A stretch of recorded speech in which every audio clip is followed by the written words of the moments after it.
Out enjoying some day of bottom fishing, guys, with some awesome, good quality lingcod with some of my favorite customers. So stay tuned. Thanks for watching.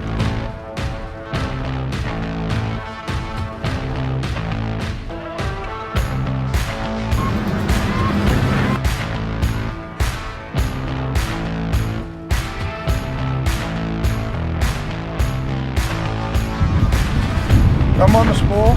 Well, one better way to find out. Okay, let me drop this over here.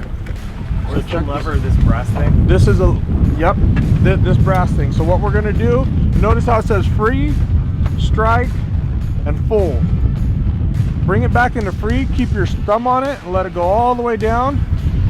Keep your thumb on there so it doesn't go crazy and explode everywhere. And then you're gonna feel it go tunk on the bottom, and when it hits the bottom, you'll know, your line will just go. Okay. There's a lot of line. We're drifting outward. It's gonna be sandy. Right there. Okay, and we're just gonna jig it just off the bottom like that. If you get too high, reel down on it. Lift up. All right, just like that here. When you get a bite, what I'm talking about is that rod tip's here. I want that thing as hard as you possibly can. Okay, I mean, really hooks at that thing. You seen anything? It's all sand. It's still sand.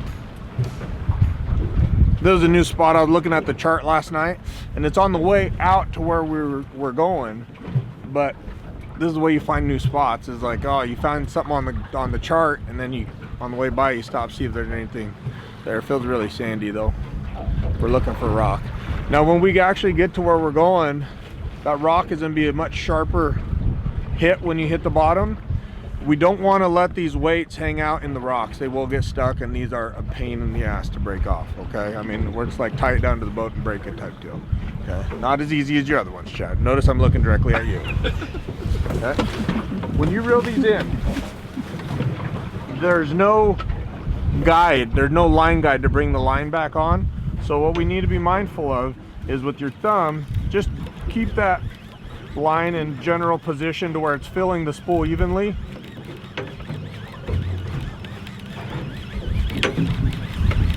So you'll see, I mean, after I reel this up, I'm gonna be plenty warm. Usually takes like 1 or 2 reel ins, and then you're pretty wet. Okay, if you get tired, all you do, put it in the rod holder, reel just like that. Use your thumb to guide the line on there. Either way, but we always want that consistent pressure.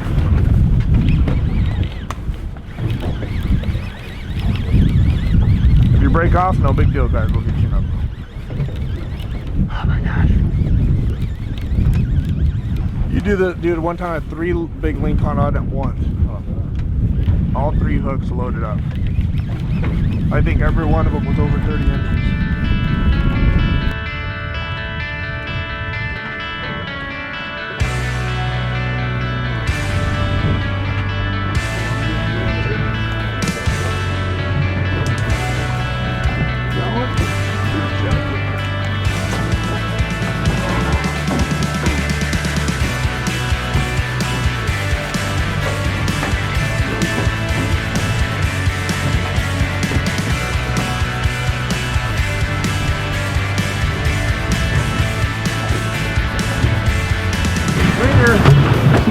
Nice. Got a small one? There you go. Check it out, guys. I want to go over the setup very briefly. You got him, bud? Lift up hard if you got him. So, 7.5 foot rod. We're out here fishing some deep water. We're in between 300 and 500 feet with 24 ounces of lead. So we have to really set hook on these things. I really enjoyed this rod right here. This is from Daiwa, and we always, this is one of my favorite reels from Shimano. All of the particulars about the reel and the rod are going to be down in the description. It was 80-pound braid. I use a high vis for what we're doing out here, just so I could see where the lines are going into the water. When you have 5-6 different lines in the water, it can be a little challenging to make sure they're not getting crossed up. So knowing which direction they're going in there helps out quite a bit. Then what we do is we go down It's a little bead there, and that's just our guide to let us know when we're getting close. We have a stainless steel swivel, and then our 80-pound dropper leader with 2 squids on there, 8/0 hooks, and then 24 ounces of bat jig here. So what we're gonna do is we're actually jigging these, and I'll show you. I'm actually gonna get it away from the boat just a little bit. And this is what's nice about being an operator. I can position the boat to where I'm gonna be most successful. So check it out here. Head up, buddy. I'm gonna pitch it out from the boat just a little bit, just to kind of give us a little bit of distance. And we seem to be floating in that direction anyway, so. Line's gonna come off there. Big spools, a lot of line. It's better to have too much line than not enough. Kind of in between. Are we? And what we're looking for is that weight's gonna hit the bottom. And we're trying to fish on top of structure. We don't want to fish on top of sand. So when I drop that heavy lead, I want to be able to feel that jagged thump on the bottom, and that lets me know we're on top of rock opposed to on top of sand. There we go. Actually, so I can feel sand down there. So we moved off of our mark a little bit. I'm gonna work her back towards me a little bit here and see if I could actually find some structure in there. Yep, found some. There's some structure. Oh, we got bit on the way up.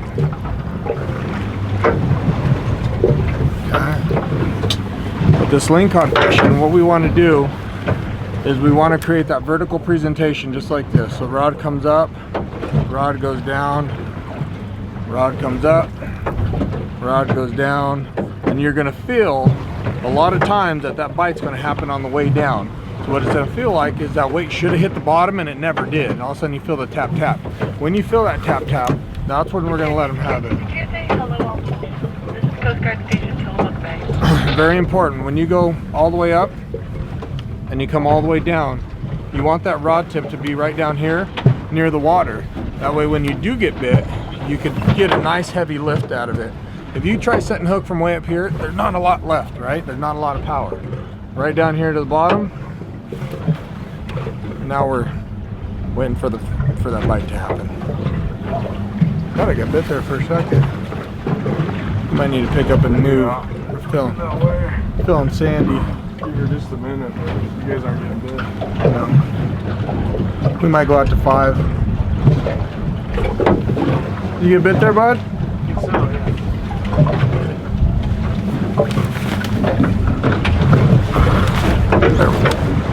As soon as I said that. See that? See how I was able to reel down on that and then pull on them hard? And lift up. Guide that line on there. You got to be very mindful of that with these open face reels, that you guide that line onto that spool properly so it doesn't flow to one side and jam you up. Nice consistent pressure on these Lingcod, really important, especially with the hitchhikers. And that's what's nice about having a 2-speed reel. You can slow it down by pushing that button, and then you get nice consistent pressure. But I'm going high speed here. I drink some IREV. Maggie, you want to finish this in? Literally reeled in 2 giant canaries at the same time. They picked up. Whoa, that's a good one. Oh yeah, that's so bad. Woo!